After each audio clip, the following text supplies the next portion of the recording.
About 10 years ago, I was working night shift as a bedside nurse, and I had a husband and wife who came in because she was feeling like she was having a miscarriage. She was pregnant with twins that were 17 weeks old, and while I was taking care of her, she did lose the babies. What I remember most about that night is that the babies were born, they were still breathing, and knowing that they're non-viable and still breathing was very heartbreaking for everybody. We didn't know what to do for them, so we just wrapped them up in baby blankets, handed them to the parents, and let them hold the babies for as long as they wanted to.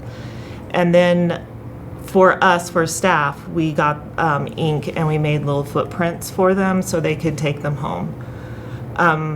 When they were done bonding or holding them, saying their goodbyes, we didn't know what to do. The recommendation was to put them in a plastic container and send them upstairs. There was a part of me who just couldn't do that, and so I left them wrapped in the blanket and left them on the bed. And my experience of the twins at 17 weeks still impacts me 10 years later. And I know that when I tell that story to staff, that they can all tell me a similar story, or the feeling of inadequacy of being able to speak to the family and giving them those words of encouragement in the limited time that they have.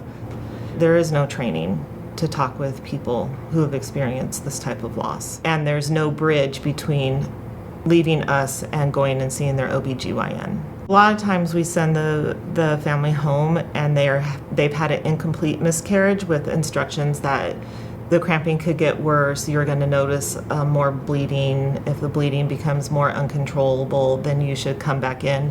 But we're basically sending them home to have a miscarriage at home by themselves. And when I was talking to staff and said, do you guys send them home with anything? And they're like, no. And I go, I know. Isn't that awful? I go, this is what we're expecting these people to do. Being an ER nurse, we see all sorts of tragedy, and we're really good at stuffing things down and compartmentalizing the trauma that we see, and there is no time to sit and grieve or even feel sad for anybody. We have to move on. And so I think what happens is that it hits us later, and then we don't know what to do with it. I know that the staff feel that with this education that they would be better prepared to go in and have these conversations. I think that it would reduce the stigma of people having a miscarriage. The more people who talk about it, the more that it will be supportive of anybody who's had one or is going to have one. Just acknowledging that it happens is important, and then for staff, it will help them be able to move on and not have to suppress all of the emotions.